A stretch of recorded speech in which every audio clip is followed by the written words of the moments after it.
Robert F. Kennedy Jr. is well known for his oddness and detachment from the truth. And today on Fox News, his actress wife just performed some oddness of her own by exposing a blatantly false lie he tried to hatch with her. Coming up next, Cheryl Hines reveals how she had to curb his enthusiasm for lying to the public. I have done almost 500 videos for Occupy Democrats, and this is my third time with Hines as the leading lady. Kind of a large number considering her small role in the bigger picture.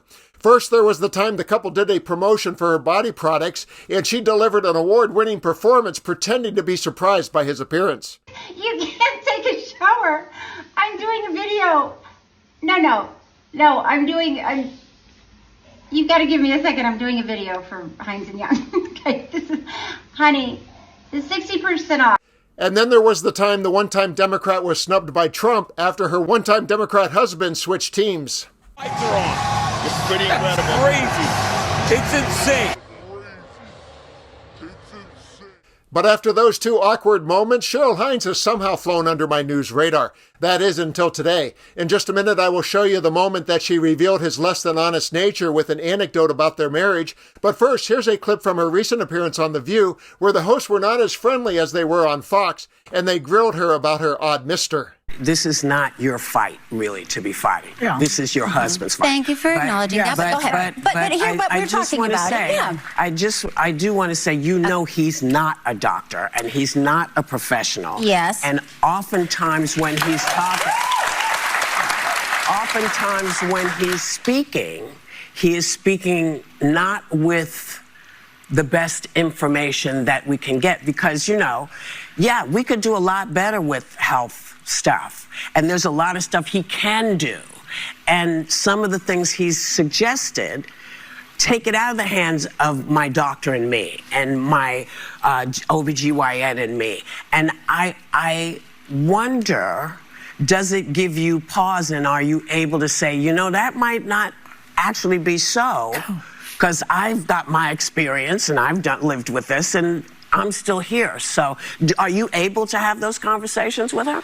I am able to have those conversations. And just to be clear, 90% of secretaries of HHS have not been doctors. But they've had a science background. There have been 3. Yeah. No, to be honest, one of Obama's secretaries of HHS was an economist. But so the majority of them that haven't had medical backgrounds have had a science background. Wait, don't do anything else. Can you imagine the prep work she had to do to cover for every possible question about her husband's bizarre life before her and the recent times he's been caught in lies by interviewers? But there she is making the rounds because she has a book to sell. And while doing so on Fox, she blurted out a story about their marriage during the campaign that I think she thinks is endearing, but I think it shows his sketchy thought process, which is, how can we make something easier by concealing the truth? Things got, what's the word? Dramatic during this presidential campaign. And some people were very upset that I was even married to Bobby. They were vocally coming at me because I'm married to Bobby. So Bobby felt like you shouldn't be having to take that heat. So why don't we just say we're separated? So it was a very sweet notion, but yeah, I didn't think that was helpful because actually, what needed to happen and what did happen is we got closer together. So it would have been. I understood the sentiment behind it, but for a couple to say, maybe we should just say we're not with each other anymore and our lives would be easier. It's like, well, things have gotten to that point. That's pretty dramatic and pretty extreme. In the grand scheme of things, RFK Jr. brainstorming on creating his next lie and Cheryl Hines calling it a very sweet notion is not the biggest news of the day. But I'm choosing to shine a light on it because it shows the deception that is always at the forefront of Trump's inner circle. And in RFK's case, it shows the part of his brain that is responsible for crafting lies was not affected by the heroin use or the worm. And I will also use this story to remind everyone what an empty vessel RFK Jr. is.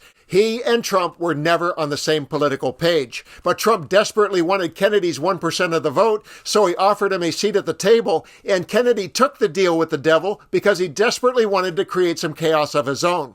And now there they sit, two peas in a lying Trump pod.